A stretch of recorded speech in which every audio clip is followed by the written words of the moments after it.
Medo ou fobia? Qual a diferença?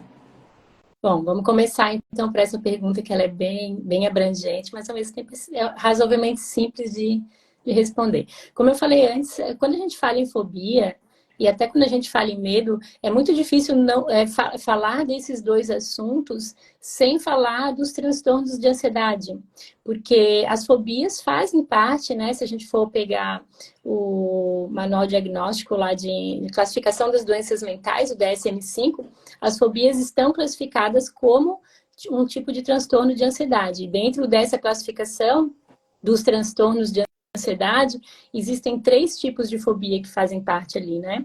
E elas envolvem o medo, mas envolvem também a ansiedade.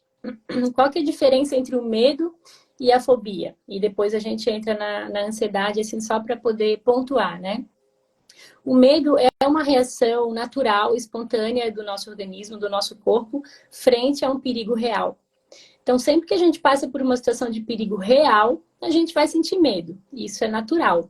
O nosso sistema nervoso, ele está preparado para nos colocar numa situação de poder lutar ou fugir diante de uma situação de perigo. Então, por exemplo, se eu vou atravessar a rua e ver um carro em alta velocidade, eu estou na faixa de segurança e mesmo assim ele vem e freia perto de mim, no mesmo momento eu vou me colocar numa situação de alerta, meu coração vai acelerar, o meu corpo vai ter uma reação, vai jogar sangue para os meus braços, para as minhas pernas, para que eu possa correr, para que eu possa parar, voltar, enfim, eu vou ter uma reação fisiológica, natural, de medo diante daquela situação. Já a fobia é um transtorno onde a minha reação de medo, ela é desproporcional ao perigo. Por quê? Porque não existe um perigo real. Eu vou sentir medo, mesmo um medo exagerado, diante de um objeto que é o objeto da minha fobia, mesmo que aquilo não represente um perigo real, né? Por exemplo, aí a gente tem fobias muito comuns, que são as fobias de insetos, animais.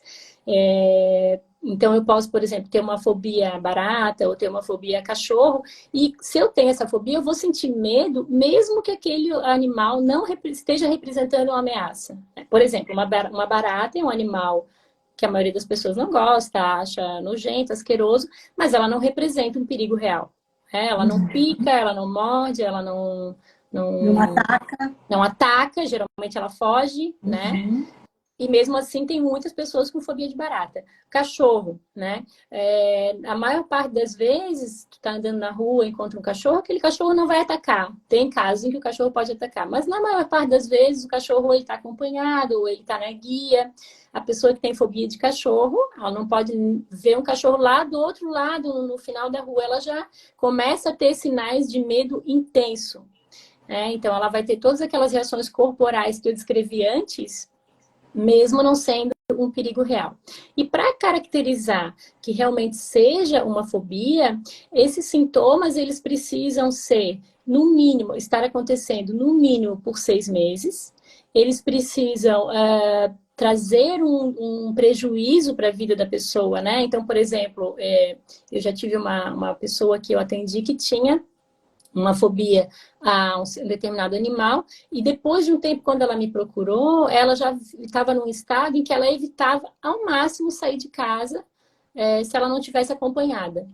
Então, ela não descia nem para ir na rua, porque era uma situação em que ela poderia encontrar com aquele animal. Então, só de imaginar que aquilo poderia acontecer, ela já fazia esse comportamento de evitação.